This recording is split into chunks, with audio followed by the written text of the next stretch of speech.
Sip. Baik, selamat siang semuanya. Kok pada lemes ini ya, sekali lagi ya, selamat siang semuanya. Iya, jadi deh Busmat itu gratis ya, cuma syaratnya harus bersemangat.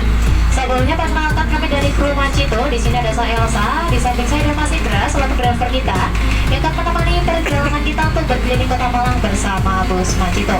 Jadi kalau nih Bus Macito, kita nggak hanya diajak untuk berkeliling Kota Malang aja, tapi kita juga diajak untuk belajar sedikit tentang sejarah yang ada di Kota Malang.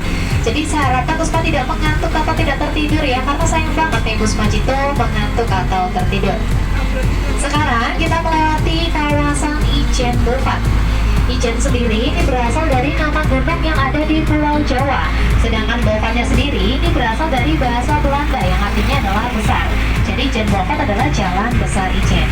Jadi dulu di sini dibangun oleh arsitek ternama Belanda yang bernama Thomas Karsten, dibangun sebagai kawasan elit. Jadi dulu di sini adalah perumahan elitnya orang-orang Belanda, yang sekarang menjadi perumahan elitnya para pejabat di Kota Malang. Jadi kebanyakan di sini bukan rumah pribadi, melainkan rumah dinas. Ada rumah dinas dari Bapak Wali Kota Malang, Kepala Kapolres Malang, Kepala Jasa Tirta, dan lain sebagainya. Selain itu, bangunan-bangunan yang ada di sini tidak boleh direnovasi 100% karena sudah dijadikan sebagai cagar budaya oleh pemerintah Kota Malang. Nah, di sepanjang jalan Ijen ini juga biasanya di hari Minggu dipakai untuk CFD atau Car Free Day, dimulai dari jam 6 sampai jam 10 pagi. Jadi buat semuanya yang mau jalan-jalan, mau olahraga, atau mau kuliner, bisa datang ke jalan Ijen ini di hari Minggu dari jam 6 sampai jam 10 pagi. Museum Brawijaya. Di depannya terdapat 5 tank yang bukan pajangan saja, tapi dulunya pernah dipakai perang di Surabaya pada tanggal 10 November yang sekarang kita peringati sebagai Hari Pahlawan. Untuk masuknya sendiri ke Museum Brawijaya, tiket masuknya sekitar 5.000 sampai 10.000 rupiah per orang. Jadi di dalam Museum Brawijaya itu banyak sekali benda-benda sejarah pada zaman dahulu. Ada bendera, ada seragam, ada senjata, dan juga ada salah satunya gerbong maut. Jadi gerbong maut itu adalah gerbong yang dipakai penjajah untuk mengangkut 100 pejuang Indonesia dari Bondowoso ke Surabaya. Jadi 100 orang itu dipaksa masuk ke gerbong itu, sedangkan gerbongnya tidak ada ventilasinya. Akhirnya yang selamat sampai Surabaya hanya 12 orang dari 100 orang itu. Jadi makanya itulah disebutlah gerbong maut karena sudah memakan banyak korban jiwa. Itu dibangun untuk memperingati gugurnya para pahlawan TGP. Terakhir, di sebelah kiri ada bangunan warna biru, ini adalah Stadion Gajayana. Stadion Gajayana sendiri ini merupakan stadion tertua di Indonesia yang di dalamnya mampu menampung kurang lebih 30.000 penonton. Di balik dari Stadion Gajayana ini juga terdapat kolam renang indoor. Jadi yang renang gak takut kepanasan atau kehujanan karena di dalam gedung, kalau dulu namanya Selembat atau Selembat, kalau sekarang namanya kolam renang Stadion Gajayana. Di dekat dari stadion ini juga terdapat lapangan olahraga, ada lapangan voli, lapangan tenis, lapangan sepak bola, dan juga ada lapangan bola basket.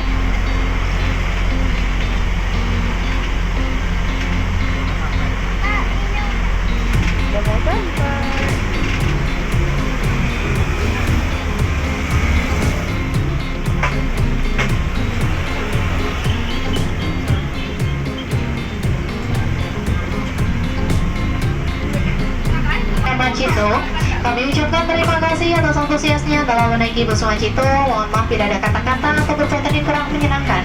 Sebelum turun, mohon dicek lagi barang dan bawaannya, jangan sampai ada yang tertinggal. Kemudian dihimbau untuk tidak meninggalkan sampah di atas bus Macito. Saya akhiri, selamat siang semuanya.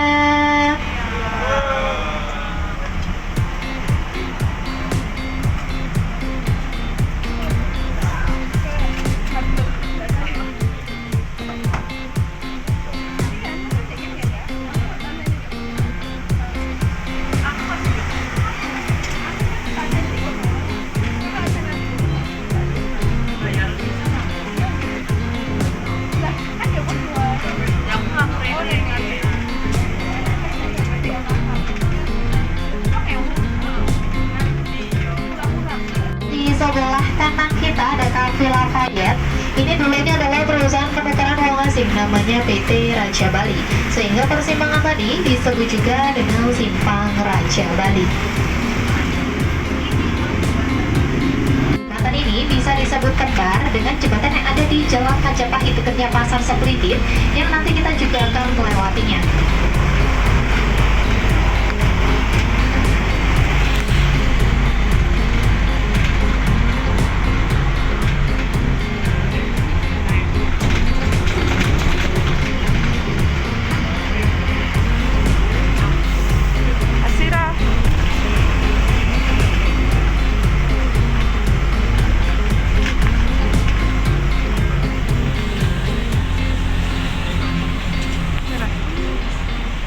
Selanjutnya bisa kita lihat di sebelah kanan kita, ini adalah alun-alun Tugu atau alun-alun Bundar.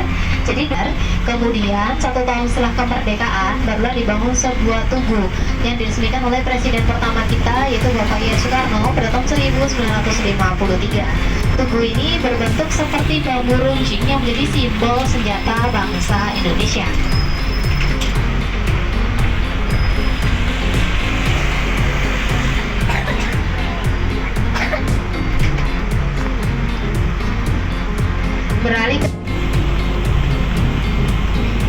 Kemudian beralih ke sebelah kanan ada bangunan warna putih. Ini adalah Wisma Tumapel. Jadi Wisma Tumapel ini dulunya adalah hotelnya orang-orang Belanda. Jadi dulu ini adalah hotel yang sangat mewah, yang di dalamnya ada basement atau terowongan yang bisa menembus sampai ke SMA Tugu.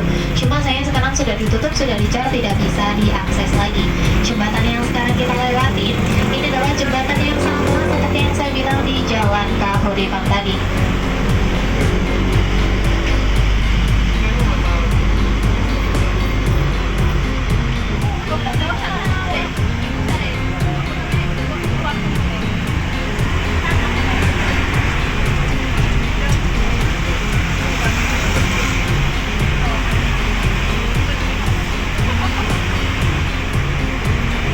Sebelum Mall Ramayana atau Mall Pelayanan Publik dulunya adalah penjara wanita, kemudian beralih jadi Mall Ramayana atau Mall Pelayanan Publik.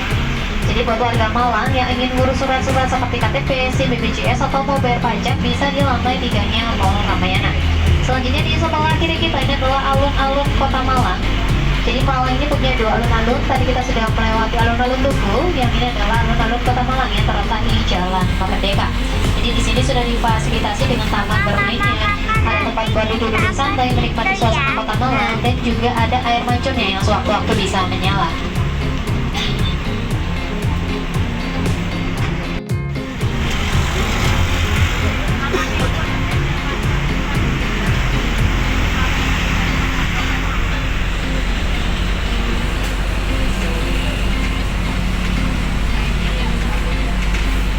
Kenapa di sini disebut dengan Ora-Rodowo? Karena dulunya di sini adalah rawa-rawa yang panjang.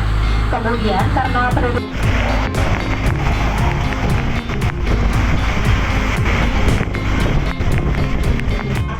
Jadi kenapa di sini disebut dengan Jalan Simpang Balapan? Karena dulunya di sini itu adalah tempat balapannya kuda atau tempat pacuan kuda.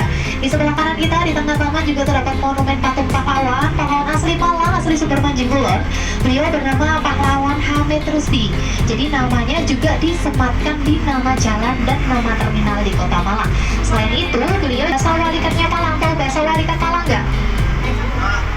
Bahasa walikan Malang itu bahasanya dibalik-balik, jadi kayak Malang dibalik jadi ngalam, makan dibalik jadi nakam, bakso dibalik jadi Oscar. Nah itu adalah bahasa walikan, dan yang menciptakan itu adalah Pahlawan Hamid Rusdi.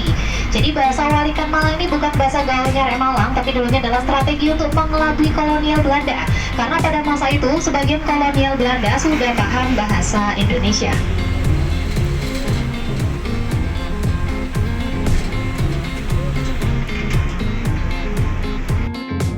Dari Tentara Republik Indonesia Pelajar. Jadi dulu itu para pelajar berperang di kawasan itu untuk mempertahankan Kota Malang pada tahun 1947, sehingga kawasan itu dulunya Jalan Salak berubah jadi Jalan Pahlawan Trip. Jadi untuk mengenang jasa